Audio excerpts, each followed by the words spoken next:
kingdom, he will be the king. அந்த ராஜ்யத்தில் ராஜாவாக இருப்பார் இவர். எத்தனை பேர் தெரியுது? எல்லாம் சொல்லுங்க, கரங்களை உயர்த்தி.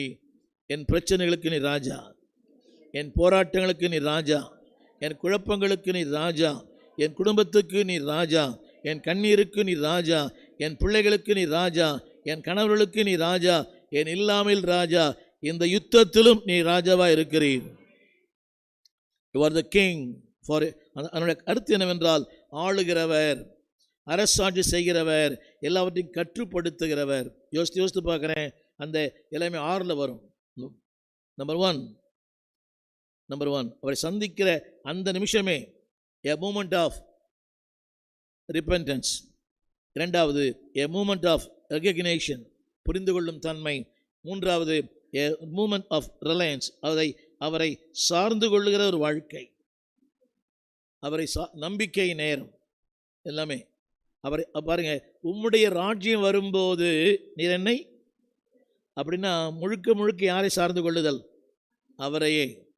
கரங்களை உயர்த்தி கவனிங்க. அவனுக்கு இதுவரைக்கும் இந்த ராஜ்யம் தான் தெரியும்.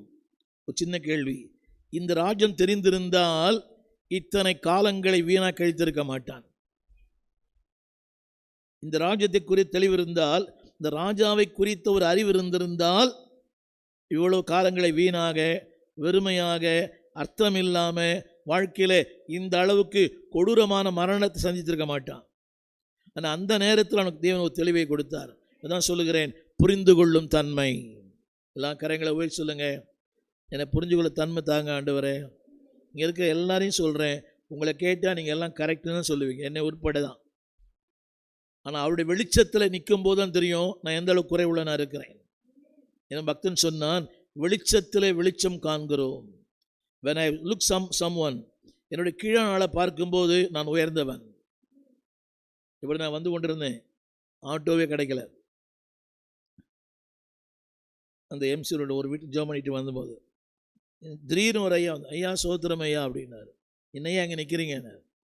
இல்லையா, நான் ஆட்டோக்காக காத்துட்ருக்கேன். வண்டியில் ஏறுங்கய்யா. எனக்கு அவர் யாருன்னே தெரியாது, என்னன்னே தெரியாது. நீங்கள் எந்த சபைக்கு போகிறீங்க கேட்டேன். நான் ஒரு பாஸ்டரே அப்படின்னாரு.